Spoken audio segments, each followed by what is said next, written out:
बाजार से गुजरा हूँ लेकिन खरीदार नहीं हूँ। कितने ही नए फ़ोन लॉन्च हो जाए, स्मार्टफ़ोन लॉन्च हो जाए, लेकिन हमें नया फ़ोन नहीं खरीदना है। क्योंकि आप तुलना करेंगे तो पाएंगे कि जो खूबियाँ आपके फ़ोन में है वह नए फ़ोन में है। केवल नई चमक है, नया आकार है, बाकी सब वो का वही है। हम ललचाते हैं नए फ़ोन की लॉन्चिंग से, लेकिन अपना पुराना फ़ोन ही चलाना स्वधर्म है।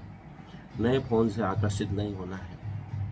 यही गीता में कहा गया है कि जो अपना कर्म है वही करो, दूसरों के कर्म को देखकर आकर्षित मत हो, दूसरों के फ़ोन को देखकर आकर्षित मत हो। जब तक वो पूरा टूट न जाए, फूट न जाए, जब वो हाथ में पकड़ने योग्य तक न रह जाए, तब तक आप नया फ़ोन न खरीदें। आज के युग में यह सबसे बड़ा त्याग है, संन्यास है, मोक्ष का साधन है। हम बार बार अपने फ़ोन को देखते रहते हैं, टटोलते रहते हैं, कहीं वो गुम न जाए, कहीं उसमें महत्वपूर्ण मैसेज आया हो और हम चूक न जाएं, कोई महत्वपूर्ण बात से हम विस्मृत न हो जाएं। लेकिन यह सब मोह माया है। आप अपने फ़ोन को कम से कम 2 घंटे फ्लाई मोड में रखें और अपना जो मूल काम है वह करें। अगर पढ़ाई करना है तो पढ़ाई करें, एक नियम का पालन करें। 2 घंटे या 1 घंटे, अगर इतना भी नहीं हो तो आधा घंटा नहीं तो 10 मिनट, 1 मिनट तक उसे फ्लाई मोड में रखें और पूरा ध्यान अपने काम में लगाएं। फिर आप देखें कि आप सफलता कैसे प्राप्त नहीं करते। वे लोग जो आज सफल हो रहे हैं वह फ़ोन को फ्लाई मोड पे रखकर पढ़ाई करते हैं या अपना जो काम है करते हैं, पूरा ध्यान अपने काम में केंद्रित करते हैं। पर आज क्या हो गया है कि हम बार बार अपने फ़ोन को चेक करते रहते हैं और अपने काम से, जो मूल काम करना है, उसे भटकते रहते हैं। और जो काम 1 घंटे में होना था वो 2 घंटे में हो रहा है, दिन भर में हो रहा है, 1 महीने में हो रहा है, 1 साल में हो रहा है। ऐसे हमारे कई काम छूट रहे हैं। तो साथियों, यदि हमारे सब काम छूटते जाएंगे तो मोक्ष कब मिलेगा, ये विचारणीय प्रश्न है। क्योंकि गीता में कहा गया है कि जो स्वधर्म का पालन नहीं करता है, स्वरुचि से कार्य नहीं करता है, उसको मोक्ष भी नहीं मिलता है, परमात्मा भी नहीं मिलते हैं। इसलिए कृष्ण कहते हैं कि मेरी शरण में आ जा, सब कुछ छोड़ के, सभी धर्मों को छोड़ दे, सभी विचारों को छोड़ दे। पर आज के युग में स्मार्टफोन के आने से आज छोटे बच्चे से लेकर बड़े बूढ़े तक स्मार्टफोन चला रहे हैं, परिवार में बैठे हैं, दोस्तों में बैठे हैं, पर ध्यान फ़ोन में है।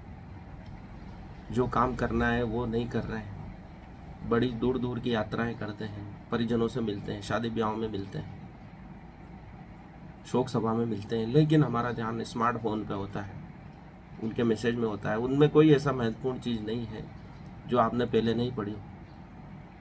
विद्वानों ने कहा है कि तुम 100 साल पुराना अखबार भी पढ़ लोगे, 100 साल पुराना अखबार भी उठा के देखोगे तो वही है, लूटपाट, हत्याएं, बलात्कार, वही खबरें, वही आज खबरें हैं आ रही हैं। स्मार्टफोन में भी वही message, hi hello good morning, कुछ नया नहीं है, उससे कोई नया ज्ञान नहीं मिल सकता।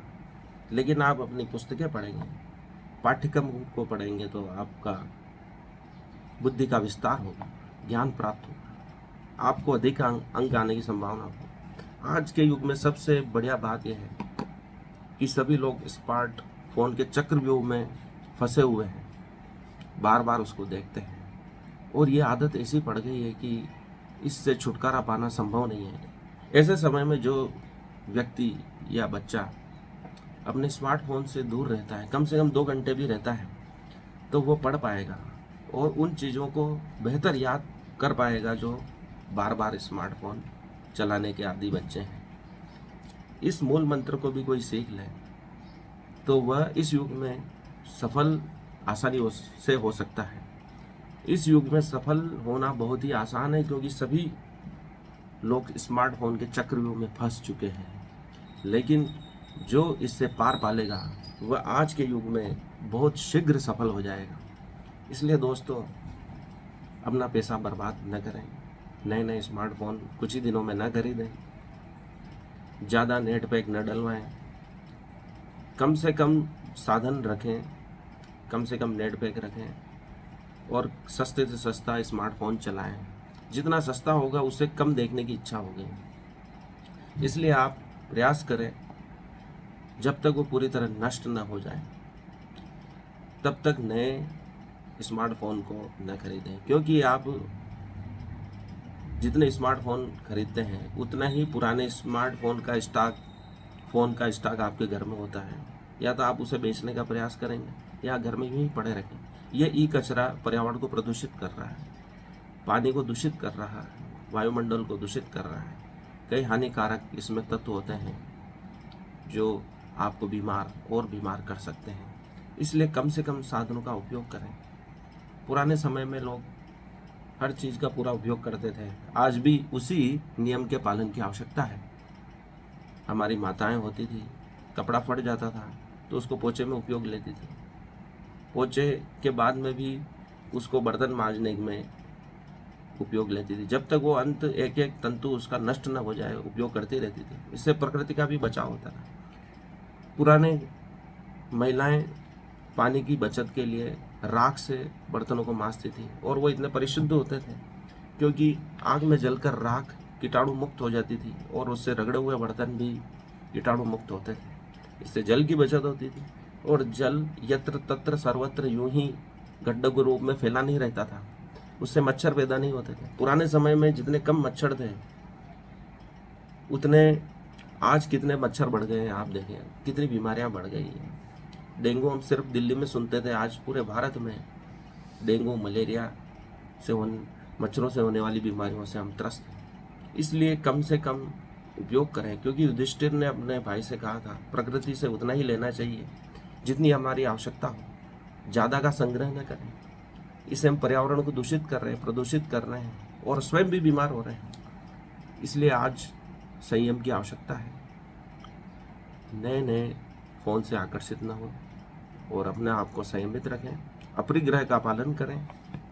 इससे आपके पैसे की बचत होगी, समय की बचत होगी। पुराना फ़ोन होगा तो आप बार बार वैसे भी नहीं देखेंगे क्योंकि उसमें कुछ नया नहीं है, कुछ ज़्यादा चीज़ें हो नहीं सकती। जितनी आवश्यकता है उतनी क्षमताओं वाला फ़ोन खरीदिए। यही स्वधर्म है, यही मोक्ष का मार्ग है जो गीता में कृष्ण कह गए हैं। धन्यवाद। आज के लिए इतना ही। यदि आपको पसंद आए तो उसे लाइक करें, शेयर करें। ऐसे वीडियो और बनाने चाहिए नहीं चाहिए तो आप मैसेज कर सकते हैं, मैं ऐसे और वीडियो बनाने का प्रयास करूँगा जो सामान्य ज्ञान के साथ आपका मनोरंजन भी करेंगे और आपको साधारण तरीके से समझ में भी आ जाएगा कि हम किस दिशा में जा रहे हैं। क्योंकि आज बड़े से बड़े व्यक्ति अपने बच्चों को 15 साल तक फ़ोन नहीं देना चाहते हैं और प्रयास करते हैं कि वे खेल कूद करें, दूसरी अदर एक्टिविटी करें जिससे उनसे शारीरिक और मानसिक विकास हो। लेकिन फ़ोन चलाने से उनका मानसिक विकास भी अवरुद्ध हो रहा है और शारीरिक विकास भी अवरुद्ध हो रहा है। कम समय में ही बच्चों के चश्मे लग रहे हैं, बुद्धि का स्तर घट रहा है। धन्यवाद। सभी ध्यान दें और इसे लाइक करें, शेयर करें, चैनल को सब्सक्राइब करें। धन्यवाद।